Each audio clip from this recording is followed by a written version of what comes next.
On Tuesday, an awareness campaign was launched by the Tripura Commission for Protection of Child Rights with the objective of building a child marriage-free India.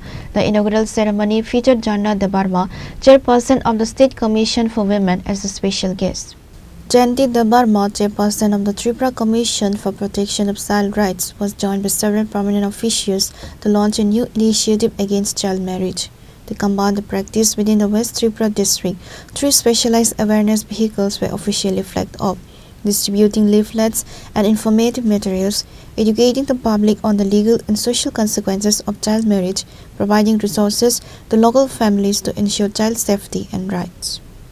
আজকে আমরা সারা ভারতবর্ষব্যাপী 27 November থেকে আগামী 8 March আন্তর্জাতিক নারী দিবস 2026 পর্যন্ত সারা ভারতব্যাপী সেই সঙ্গে আমাদের ত্রিপুরা রাজ্যেও বাল্যবিবাহকে মুক্ত করার জন্য প্রচার অভিযান চলছে। সেই উপলক্ষে আজকে আমাদের কমিশনের তরফ থেকে এই প্রচার অভিযানের জন্য আমাদের এই ওয়েস্ট ডিস্ট্রিক্টের বিভিন্ন জেলাতে বিভিন্ন ব্লকে গ্রাম পঞ্চায়েত লেভেলে বিভিন্ন হাট বাজারে এই প্রচার অভিযানের জন্য বাল্যবিবাহকে মুক্ত করার জন্য প্রচারের জন্য গাড়ির মাধ্যমে আজকে থেকে শুরু হচ্ছে এবং আগামী 23 মার্চ থেকে এবং 23 ফেব্রুয়ারি থেকে বিভিন্ন জায়গাতে পথনাটক প্রদর্শিত হবে। শিশুদের অধিকার এবং বাল্যবিবাহ বিষয়ক বিভিন্ন পথনাটিকা প্রদর্শিত হবে, সেটা বিভিন্ন টি গার্ডেন ঈদ বাটাগুলোতে, বিশেষ করে যেখানে জনসমাগম হবে সেখানেই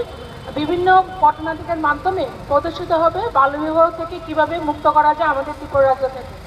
সেই উপলক্ষে আমাদের মাননীয় প্রধানমন্ত্রী থেকে আরম্ভ করে আমাদের ত্রিপুরা রাজ্যের মাননীয় মুখ্যমন্ত্রী এবং আমাদের সোশ্যাল ওয়েলফেয়ার ডিপার্টমেন্টের মাননীয় মিনিস্টার শ্রী কিঙ্করাই মহোদয়ের নেতৃত্বে আমরা প্রতিটা জেলাতে প্রতিটা জায়গায় ব্লক স্তরে হোক পঞ্চায়েত লেভেলে হোক বিভিন্ন জায়গাতে প্রচার অভিযান করে যাচ্ছি, যাতে আমাদের ত্রিপুরা রাজ্য থেকে অচিরেই বাল্যবিবাহকে মুক্ত করা যায়।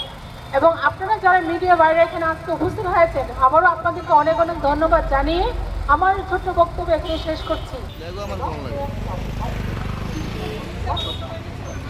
Reported by Pranav from Agartala, Chini, Khorang.